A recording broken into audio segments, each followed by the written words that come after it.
Hello everyone. तो कल मैंने एडवोकेट राकेश किशोर जी का इंटरव्यू देखा जिसमें उन्होंने बताया कि किस तरीके से सीजेआई बीआर गवई ने इस पिटीशन का मजाक उड़ाया था। उन्होंने ऐसा कहा है कि जाइए आप जा करके खुद ही लॉर्ड विष्णु से बोलिए, आप इतने परम भक्त हैं कि आप अपना सर खुद ही रिकंस्ट्रक्ट कर लीजिए। और उन्होंने ये भी बोला कि आप जाकर के इस मूर्ति के आके मेडिटेट करिए।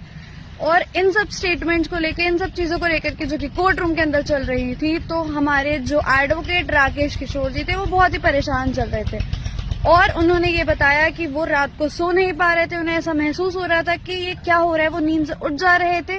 उन्होंने ये भी बताया कि हमारा देश जल रहा है और में क्या चल रहा है हमारे देश में, इस चीज को लेकर के वो काफी परेशान थे। उन्होंने ये भी बताया है, और आपको भी पता ही चल गया होगा, कि एडवोकेट एक्ट 1961 के अंडर उसी दिन उनको सस्पेंड कर दिया गया।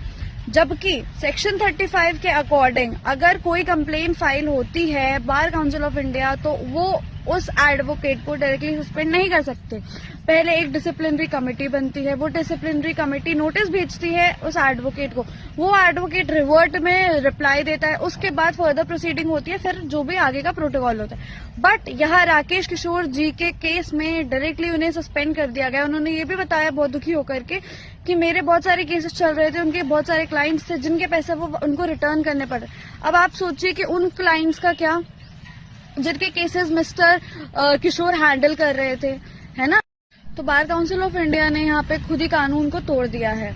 बीआर गवई जिस पोजीशन पे बैठे हैं या जिस अथॉरिटी पे हैं, chief justice of India of supreme court, तो मुझे ऐसा लगता है कि उन्हें बहुत ही वाइजली स्टेटमेंट्स देनी चाहिए, कि क्योंकि उनकी कोई भी स्टेटमेंट इस पूरे हिंदुस्तान देश को, यहाँ के लोगों को बहुत ही एग्रेसिव कर सकती है। जैसे कि अभी एडवोकेट किशोर जी इस चीज को लेकर के काफी वो हो गए थे, तो चीफ जस्टिस ऑफ इंडिया को भी थोड़ा सा सोच समझ के स्टेटमेंट पास करनी चाहिए कि आप किसी धर्म के बारे में, एक सनातन के बारे में, जबकि आप खुद एक सनातनी हो,